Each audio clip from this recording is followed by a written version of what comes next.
안녕하세요. 재경입니다. 수명가 17번째 구절 공부해 볼게요. 정편제가 일월상합, 생진사초 못 면하고, 월봉도화 망신살은 후처소생 그 아닌가. 정편제가 일월상합이란 말이 나오죠. 그러니까 정제 혹은 편제가 일지하고 월지가 서로 합하는 경우 이렇게 뜻을 새겨볼 수 있을 것 같아요. 이제 뭐 정제 그러면 일간이 극하는 것 중에 음량이 다른 게 정제고요. 편제 그러면 일간이 극하는 것 중에 음량이 동일한 것이 편제죠.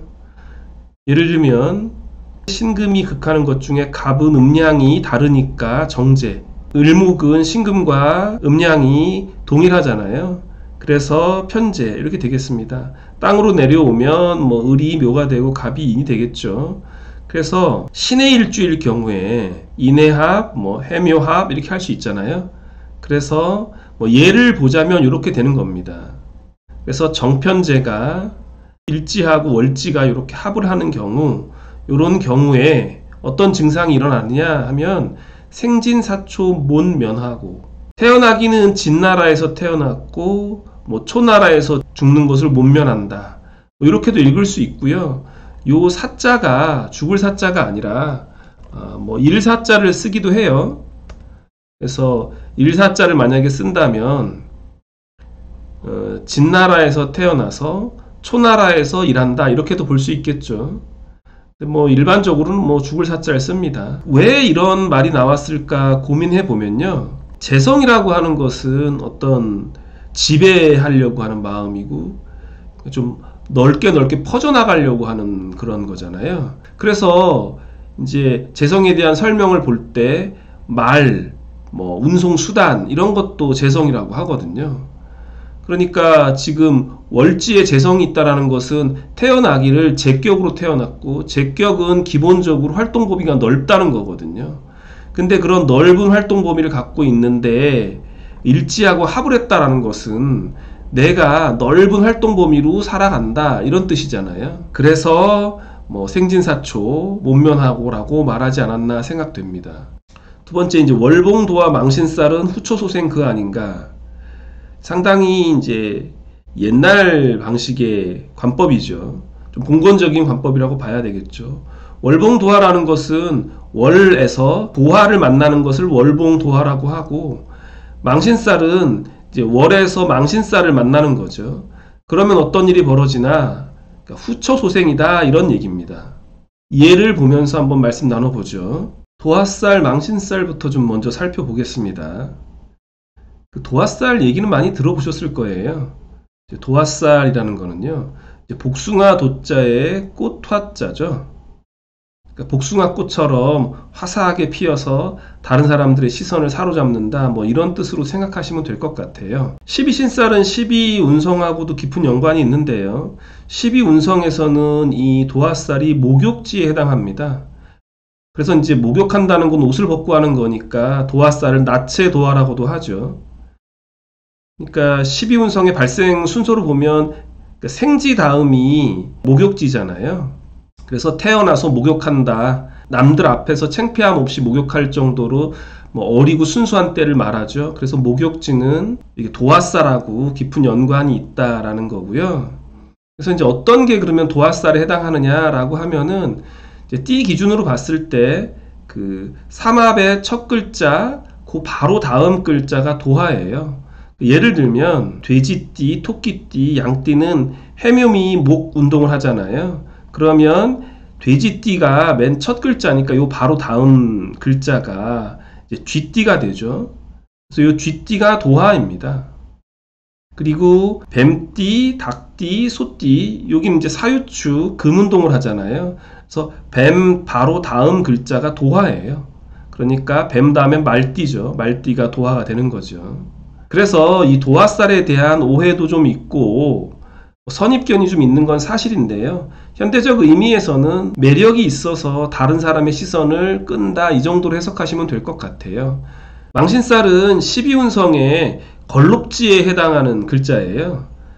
한자로는 몸을 망친다, 뭐 그런 의미를 갖고 있어서 고생한다, 누군가를 부양한다, 하늘이 나한테 내린 어떤 일을 열심히 하기 위해서, 집안에 아픈 사람이 있어서 내가 그걸 돌보기 위해서 내 몸을 망쳐가면서 어떤 일을 해야 한다, 이런 의미가 있죠. 혹은 그냥 창피를 당한다, 망신당한다, 이렇게도 해석하죠. 썩 좋게 보지는 않는 살인데요. 12운성 걸록지는 사실은 매우 독립적인 걸 뜻하잖아요. 그래서 어떻게 보면 망신살은 내가 부모님의 손에서 벗어나서 스스로 독립해서 내 인생을 개척해 나가는 그런 의미도 있고, 그렇게 살다 보니까 몸이 좀 많이 상한다, 다른 사람의 도움을 받아서 편하게 사는 것이 아니다, 이런 의미가 있죠. 망신살을 계산하는 방법은요, 삼합운동의 그 중간 글자 바로 전 글자가 망신살이에요. 그래서 이제 뭐 호랑이띠를 기준으로 보면요, 호랑이띠, 말띠, 개띠는 요게 인호술 삼합운동을 하잖아요. 그런데 이 중에 말띠가 가운데 글자죠. 말띠 바로 전 글자가 뱀띠잖아요.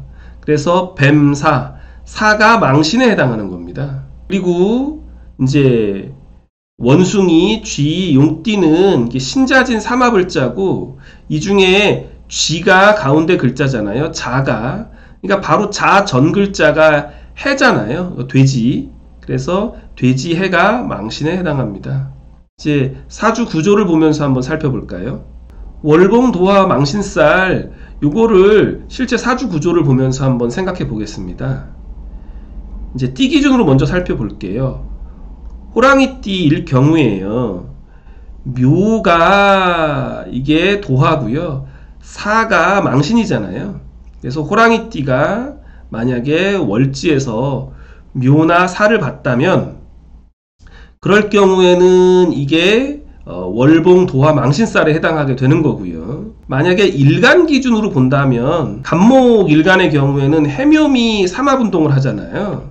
그러면 자가 이제 도화가 되고 인이 망신이 되는 거죠.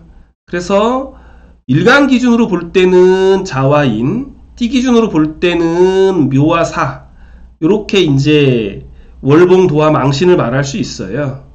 요런 경우에 그럼 어떤 일이 벌어지느냐, 원문 구절에 보면 후초 소생 그 아닌가 라는 그런 구절이 있었잖아요.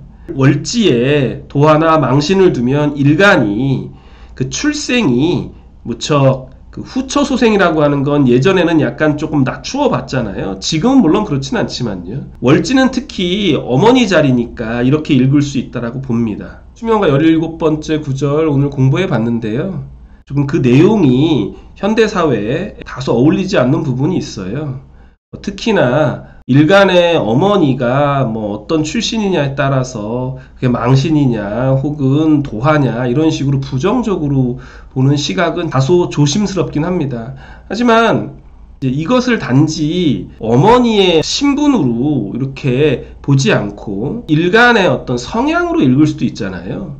가령 월봉도와 망신살을 요거를 이제 후처소생 그 아닌가 이렇게 해석하지 않고 월에 도화나 망신을 두면 이 사람은 매우 자기를 잘 꾸미고 독립적인 사람이다, 열심히 사회생활하는 사람이고 그러다 보니까 많은 사람들 눈에 띈다, 이렇게도 해석할 수 있겠죠.